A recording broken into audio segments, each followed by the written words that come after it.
మీరు దేవుని కుమారుడై ఉన్నాడని గుర్తించగలిగినటువంటి పురుషులైన ప్రతి ఒక్కరూ కూడా, and take advantage of women, shame are you. ఒక స్త్రీ నిన్ను ప్రోత్సహించిన, నీతో తప్పు చేయడం కోసమే సిద్ధపడ్డా సరే, ఆమె ఇచ్చినటువంటి ప్రోత్సాహాన్ని నీకు అవకాశముగా మలుచుకున్నటువంటి సహోదరుడా లేక పురుషుడా, నీవు దేవుని కుమారుడు అని కనుక నీవు గుర్తించగలిగినట్లయితే నీవు గుర్తించుకో ఈ విషయాన్ని. ఏమనంటే, no matter what she does, ఆమె ఏం చేస్తుందో సంబంధమే లేదు. She is a weaker vessel, ఆమె బలహీనమైన ఘటమై ఉన్నది. అండ్ యు నో దట్, ఆమె బలహీనమైన ఘటమని కూడా నీకు తెలుసు. If she goes to acting unladylike, ఒకవేళ సరైన స్త్రీగా కాకుండా తప్పుడు స్త్రీగా జీవించినట్లయితే, take her by the hand and talk to her like a sister. ఆమె చేతిని పట్టుకుని ఆమెని ఒక సహోదరితో మాట్లాడినట్టుగా మాట్లాడు. హల్లెలూయా. ఎందుకోసం అంటే, పురుషునివైన నీవు దేవుని కుమారుడని నమ్ముతున్నావు కదా, స్త్రీ అయిన ఆమెను నువ్వు బలహీనమైన ఘటమని నమ్ముచున్నావు కదా. బలహీనమైన ఘటమని ఆ స్త్రీని నమ్మినప్పుడు, దేవుని కుమారుడని నిన్ను నీవు నమ్మినప్పుడు, ఆమె ఇచ్చిన అవకాశమును నీకు మలుచుకొని నీవు ఆమెతో తప్పు చేస్తున్నట్లయితే నీకు సిగ్గుకరము అంటున్నాడు ప్రవక్త. షేమ్ ఆన్ యూ, నీకు సిగ్గుకరము. ఎందుకోసం అంటే, బయటకు వస్తే నేను సింహాన్ని అని చెప్పేసి అంటావు, సింహానికి ధైర్యం ఉండాలి కదా. నేను దేవుని కుమారుణ్ణి అని చెప్పేసి అంటావు, మాట మాట్లాడితే స్త్రీ బలహీనమైన ఘటము, ఆమె దేనికి పనికిరాదు అని చెప్పేసి మాట్లాడతావు. బట్ ఇప్పుడు ఎందుకు గుర్తు రావట్లే ఆ విషయం? యోసేపు దాన్ని గుర్తు చేసుకున్నాడు. పోతీఫరు భార్య అతన్ని ప్రోత్సహించినా సరే, ఆమె స్త్రీ బలహీనమైన ఘటము గనుక ఆమె చెప్పిన ప్రకారంగా నేను చేయకూడదు. ఎందుకోసం అంటే, నేను శక్తిమంతుడైన దేవుని కుమారుని అని గుర్తించినాడు. ఒకవేళ ఆమె తన మీద నేరము మోపినా, నిందను మోపినా, చెరసాలకు వెళ్ళుడుకు సిద్ధపడ్డాడే తప్ప, చెరసాల్లో వెళ్ళిన తర్వాత కూడా తాను ఏమి జరిగిందని బయటికి చెప్పలేదు. He just kept her mistake. ఆమె చేసిన పొరపాటును ఆయన దాచిపెట్టినాడే తప్ప బయటికి వ్యక్తీకరించలే. ఆమె తప్పు చేసిందని పోతీఫర్తో చెప్పలే, ఆమె తప్పు చేసిందని న్యాయస్థానం చెప్పలేదు. He is ready to receive the punishment. ఎందుకోసం అంటే ఆయనకు తెలుసు తాను వాక్య ప్రకారంగా యథార్థంగా ఉన్నాడు కనుక తన విషయంలో నిర్దోషత్వాన్ని రుజువుపరిచేవాడు దేవుడు. హల్లెలూయా. కాబట్టి దేవుని యొక్క ప్రవక్త అంటున్నాడు, ఒక స్త్రీ వచ్చి నిన్ను పాపం చేయటకు ప్రోత్సహించినట్లయితే, దేవుని కుమారుడు అని నమ్మే నీవు ఆమె ఇచ్చినటువంటి ఆ యొక్క పరిస్థితిని నీకు అనుకూలంగా మలుచుకున్నట్లయితే నీకే సిగ్గుకరము సహోదరుడా. నాడు అదే జరుగుతుంది. అంత మాత్రమే కాకుండా, సంఘంలో చిన్న సమస్య వచ్చేసరికి, సంఘము స్త్రీ, దేవుడు భర్త, ఆత్మీయ భర్త గురించి దేవుడు తన ప్రవక్త ద్వారా మాట్లాడుతున్నాడు. ఆత్మీయ భర్త సంఘానికి ఆత్మీయ భర్త ఉంటున్నాడు. వాళ్ళ మధ్యలో ఏదైనా అభిప్రాయ భేదాలు వస్తే వీళ్ళు పక్కకి వెళ్ళిపోయి బయటికి వెళ్తున్నారు. బయటికి వెళ్ళిపోయి వేరే వాళ్ళ దగ్గరికి వెళ్ళిపోయి, మా పాస్టర్ మమ్మల్ని ఇట్లా అన్నాడు కాబట్టి మేము ఆ చర్చికి వెళ్ళి మేము మీ దగ్గరికే వస్తాం అనేసరికి ఆయన ఏమనాలి? వెంటనే చేయబట్టుకుని సంకలు పెట్టుకుని ఇంటికి తీసుకెళ్తే వాడు దుర్మార్గుడా మంచివాడా? చెప్పాల్సిందేంటిది? సహోదరి, నీవు చేసేది పొరపాటు, నీ పొరపాటును సరి చేసుకో. అవసరమైతే నేను వచ్చి మీ కాపురితో మాట్లాడతా, నేను వచ్చి మీ భర్తతో మాట్లాడతా, మీకున్న సమస్యను పరిష్కరిస్తా అని చెప్పేవాడు నిజమైన పురుషుడు. అతడు నిజమైన దేవుని సంతానం, దేవుని పురుషుడు అయి ఉంటున్నాడు.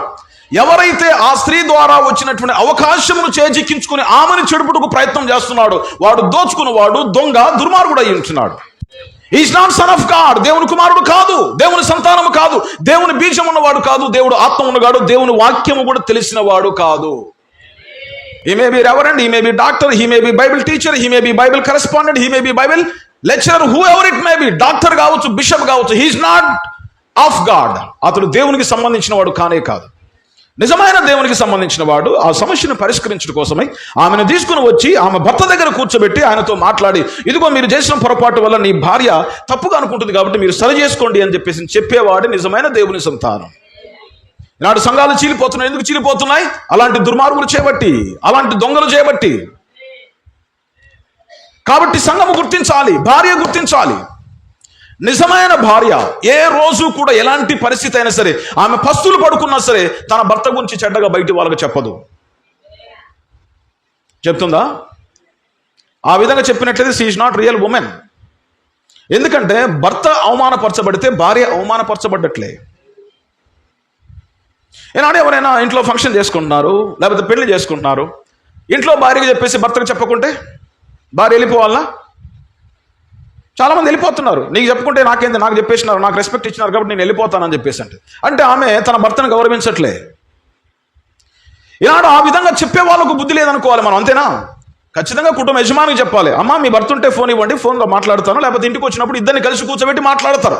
లేకపోతే ఆయన వచ్చినప్పుడు భర్త కనుక ఇంట్లో లేరనుకోండి, తర్వాత ఆయన ఫోన్ చేసి నేను వచ్చినప్పుడు ఇంట్లో లేరండి, మీ భార్యకి చెప్పినాను, మీరు కూడా తప్పనిసరిగా రావాలని చెప్తే అది మర్యాద. కొంతమంది ఏం చేస్తారు, పాస్టర్ గారు తెలవకుండా విశ్వాసులు ఫోన్ చేస్తారు, బ్రదర్ మా చర్చ మీరు తప్పనిసరిగా రావాలి.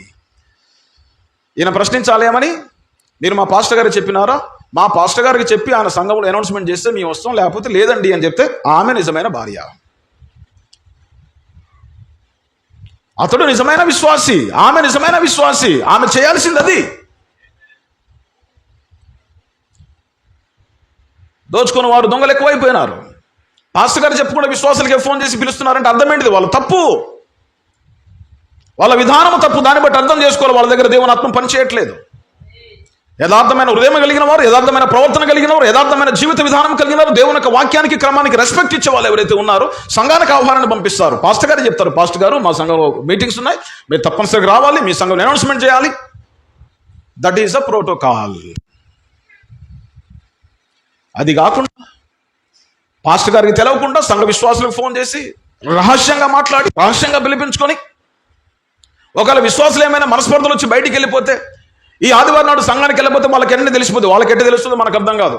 మనకున్న తల నిండా ప్రాబ్లమ్స్ ఉన్నాయి, మన కుటుంబాన్ని చూసుకోవడం మనకు కష్టమవుతుంది, వాళ్ళకి మాత్రం ఇన్ఫర్మేషన్ టకా టకా టకా వెళ్ళిపోతాయి. ఈ సండే నాడు బలానా బ్రదర్ చర్చికి రాలేదు, వెంటనే సాయంత్రం ఆయన వాళ్తాడు అక్కడ, మీరు చర్చికి వెళ్ళలేదంటే బ్రదర్ మా దగ్గర రండి, బాగుంటుంది మా దగ్గర.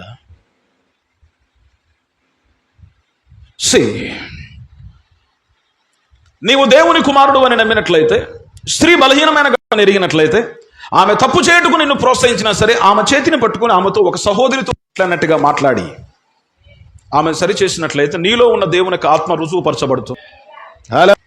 ఈ హేతువు చేత పురుషుడు తన తల్లిని విడిచిపెట్టి తన భార్యను హత్తుకొనుడు. భౌతికంగానైనను ఆత్మీయంగానైనను తల్లిదండ్రులను విడిచిపెట్టేసి భార్యను హత్తుకోవాలి. అది వాక్యం.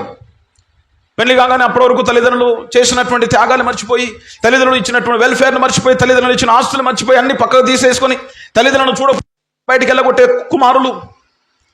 తర్వాత వచ్చేసి వీళ్ళు ఉండటానికేమో ఇంట్లో అన్ని గదులు సరిపోతాయి, కానీ తల్లిదండ్రులు ఉంచడానికి గదులు సరిపోక బయట మెట్ల కింద చిన్న పాకేసి ఉంచేటటువంటి కుమారులు. There are so many people like that. వీళ్ళకి ఇంటి నిండా గదులు సరిపోవు, కానీ తల్లిదండ్రులకు మాత్రం బయటికి వెళ్ళిపోయాక ఒక బాత్రూమ్ పక్కనో లేకపోతే వచ్చేసి మెట్ల కిందనో చిన్న రేకులు షెడ్ వేసి దాంట్లో ఉంచుతారు. ఎందుకోసం అంటే లోపల ప్లేస్ సరిపోవట్లేదు. అయితే ప్రియులారా, ఒకసారి ఇదే విషయం వచ్చినప్పుడు ఒక పాస్టర్ గారి విషయంలో మాట్లాడాల్సి వచ్చాం. పాస్టర్ గారు అన్నారు, బ్రదర్ మీరు వాక్యాన్ని కాదంటున్నారు అన్నాడు. నన్ను ఎందుకు? తల్లిదండ్రులను గౌరవించాలి, తల్లిదండ్రులను ప్రేమించాలి, వాళ్ళకి కావలసింది మనం ప్రొవైడ్ చేయాలి, వాళ్ళు జీవితాంతం వాళ్ళని గౌరవించాలని చెప్పేసి నేను చెప్పినందుకు ఆయన నాతో అన్నాడు, మీరు వాక్యాన్ని వ్యతిరేకిస్తున్నారు. ఏంటి వాక్యం ఏం చెప్పిందో చెప్పండి, నేను నేర్చుకుంటాను అన్నా. వాక్యంలో దేవుడు చెప్పలేదా పురుషుడు తన తల్లిని విడిచి తన భార్యను హత్తుకున్నాడని అన్నాడు. నేను అన్నాను, దుర్మార్గుడా, దేవుడు హత్తుకోమన్నాడు కానీ అతుక్కోమని చెప్పలే. నువ్వేం చేస్తున్నావు? అతుక్కుంటున్నావు. అతుక్కోనికి ఇదే అని చెప్పేసి అనుకున్నావు. దేవుడు హత్తుకోమన్నాడు. హత్తుకోమంటే ప్రేమ. ఆమెను హత్తుకుంటూనూ తల్లిదండ్రులను గౌరవించాలి. నీవు అతుక్కొని తల్లిదండ్రులను వదిలిపెట్టేస్తున్నావు. అతుక్కోవటానికి హత్తుకోవటానికి చాలా తేడా ఉంది. పిచ్చి పిచ్చి మాటలు మాట్లాడుకున్నావు అన్నాను. ఏంటండి అట్లా అట్లా కాదు, ఇంకా కొంచెం ఎక్కువైతే ఇంకెక్కువ మాట్లాడాల్సి వస్తుంది. మరలా పైగా తిరిగి నన్నే అంటున్నావు, వాక్యాన్ని విస్మరిస్తున్నావు, వాక్యాన్ని కాదంటున్నావు అని చెప్పి. వాక్యం ఏం తెలుసు నీకు? ఆల్ఫాబెట్సే రావట్లేదు. పురుషుడు తన తల్లిని విడిచి తన భార్యను హత్తుకున్నట్టు వాళ్ళిద్దరు ఏక శరీరం కాబట్టి హత్తుకుంటారు. ఆదాము హవ్వలని ఇద్దరిని కూడా దేవుడు జత చేసిన తర్వాత వాళ్ళు హత్తుకొని దేవుని వదిలిపెట్టినారా? ఏమండి? ఇస్సాకు కోసం రిబ్కాను తీసుకొచ్చిన తర్వాత వాళ్ళిద్దరు హత్తుకొని ఆదామును ఆ యొక్క అబ్రహాముని శారాన్ని పక్కకు నెట్టేసినారా? మీరు మా ఇంట్లో ఉండొద్దని చెప్పేసి అని. వాక్యం ఏం చెప్తుంది? అర్థం చేసుకుంటానికి చేతగాక ప్రజలు తమ యొక్క సొంత స్వార్థం కోసం దేవుని వాక్యాన్ని రకరకాలుగా మలుచుకుంటున్నారు ఈనాడు. కాబట్టి సంగమా, మీకు దేవుడు వాక్యాన్ని అందిస్తే, వాక్యంలో మీరు ఎదిగితే, మీరు కూడా ఎవరైనా సరే దేవుని సేవ చేయాలనుకుంటే మీ ఆత్మీయ తండ్రి దగ్గర కూర్చొని మాట్లాడి, దేవుని నన్ను ఇట్లా ప్రేరేపిస్తున్నాడు, నా కోసం మీరు ప్రార్థన చేయండి, దేవుని చిత్తం ఏదో మీరు తెలుసుకోండి. హల్లెలూయా. సమయంలో దేవుడు పిలిచినప్పుడు ఫస్ట్ గుర్తించింది ఎవరు? ఏలి. కాబట్టి అడిగి యథార్థంగా, అయ్యా నేను సేవ చేయాలనుకుంటున్నాను, లేకపోతే దేవుడు నన్ను సేవ కోసం పిలుచు, నా కోసం ప్రార్థన చేయండి. సంఘమంతా ఏక మనసుతో ప్రార్థన చేస్తారు. దేవుడు ఆయన పట్ల ఉన్న చిత్తాన్ని దేవుడు బయటికి తీసుకొస్తాడు. బయలుపరుస్తాడు. ఆ విధంగా దేవుని యొక్క సంఘము ముందుకెళ్తుంది. ఆరోగ్యకరమైనటువంటి సంఘ సంస్కృతి అది. దాన్ని విస్మరించి సంఘంలో నన్ను దేవుడు పిలిచినాడు కాబట్టి, ఒక ఆయన అన్నాడు దేవుడు నన్ను పిలిచినాడు. ఎట్లా పిలిచినాడండి, పిలిపి ఎట్లా వచ్చింది మీకు అని చెప్పేసి అంటే, బైబిల్ చదువుకొని ప్రార్థన చేసుకుని తెరవంగానే దేవుడు వాక్యంలో చూపించినాడు. ఈయన ప్రార్థన చేసుకుని బైబిల్ తెరవగానే కనబడిందంట. ఏం కనబడింది అని చెప్పేసి అంటే ఆయన అంటున్నాడు, యేసుక్రీస్తు వారు చెప్పినారు కదా ఆయన గురించినటువంటి ప్రవచనములో, సగము ఆయనకు సగము ఈ కాల వర్తమానికునికి. లూకాసు వార్త తెరవగానే మనకు కనిపిస్తుంది. ప్రభువైన యేసుక్రీస్తు దేవాలయంకి వెళ్ళినప్పుడు ఒక యాజకుడు తెరవబడినటువంటి యెషయా గ్రంథం యొక్క పుస్తకాన్ని తీసుకొచ్చి ఆయన చదువుతాడు. నేడు ఈ లేఖనము మీ వినికిడిలో నెరవేరింది. ఏమని? చెరలో ఉన్న వారిని విడిపించుటకు, గుడ్డి వారికి చూపునిచ్చుటకు. ఆ విషయాన్ని చదివిన తర్వాత యేసుక్రీస్తు వారు ఏమన్నారు? నేడు ఈ లేఖనము మీ వినికిడిలో నెరవేరింది, ఇట్స్ కంప్లీటెడ్, ఫుల్ఫిల్డ్ అని చెప్పేసి అన్నాడు. అన్న తర్వాత ఆయన అంటున్నాడు, ఇదిగో ఇదే దేవుడు నాకు చూపించినాడు. నేను అన్నాను, అది దేవునికి తప్ప ఎవరికీ సంబంధం లేదు. అది చెరలో ఉన్న వారిని విడిపించింది ఎవరు? యేసుక్రీస్తు. చెరలో అంటే ఏంటిది? సెంట్రల్ జైల్లో కాదు, డిస్ట్రిక్ట్ జైల్లో కాదు, పాతాళంలోకి వెళ్ళి ఉన్న వారిని బయటికి తీసుకొచ్చినాడు ఆయన. ఎప్పుడు? ప్రభువైన యేసుక్రీస్తు వారు శిలువలో మరణించిన తర్వాత ఆయన ఏం చేస్తున్నాడు? పాతాళంలోనికి దిగిపోయి అప్పటి వరకు చెరగా ఉంచబడినటువంటి పాత నిబంధన భక్తులందరినీ కూడా పాతాళం నుంచి విమోచించి బయటకు తీసుకొచ్చిన తర్వాత అప్పుడు పాతాళము పరదైసు రెండు విడిపోయినాయి. చెరలో ఉన్న వారిని విడిపించే బాధ్యత, పరిచర్య వద్ద యేసుక్రీస్తుది. Can you dare to stand in that place? ఆయన స్థానంలో నిలబడతానని నీకు ధైర్యం ఉందా? ఎవరైనా నిలబడతారా భూమి మీద? ఆఖరికి ఈ కాల ప్రవక్త కూడా ఆ స్థానం తీసుకుంటానికి వీల్లేదు. పాతాళంలోకి వెళ్ళిపోయి చెరలో ఉన్న ఆత్మను విడిపించి అది చదివి, ఇదిగో దేవుడు నన్ను పిలిచినాడు సేవ కోసం అంటే ఎంత మూర్ఖత్వం అది. ప్రార్థన చేసుకొని బైబిల్ తెరవగానే కనబడ్డది. ఒక ఆయన ఇట్లే అనుకుని చదివినాడట. ప్రార్థన చేసుకొని కళ్ళు తెరిసేసరికి అక్కడ ఇస్కరియోతు యూదా ఊరేసుకొని చచ్చిపోయినాడు అని వచ్చింది. అప్పుడు ఏంటిది? మనకు కావాల్సింది రాలేదు కాబట్టి ఇది తూచు తప్పని చెప్పేసి మళ్ళా మూసి మళ్ళీ తెరిచినాడట. నీవు తలపెట్టిన కార్యం వెంటనే చేయము అని చెప్పేసి రెండోసారి వచ్చిందట. రెండోసారి కూడా కరెక్ట్ కాదు, ముచ్చటగా మూడోసారి అని చెప్పేసి అంటే, నీవు ఏర్పాటు చేసుకున్న సమయం కార్యమును ఆలస్యం చేయకుమా అని వచ్చింది. అప్పుడు అన్నాడు, ఇదంతా కూడా వేస్ట్ అండి, ఇట్లాంటి మనం నమ్మకూడదు. మనం అనుకున్నట్లు వస్తేనేమో మంచిది, మనం అనుకున్నట్టు జరగకుంటేనేమో తప్పు. మనకు నచ్చినా నచ్చకపోయినా వాక్యమే ప్రియులారా. హల్లెలూయా.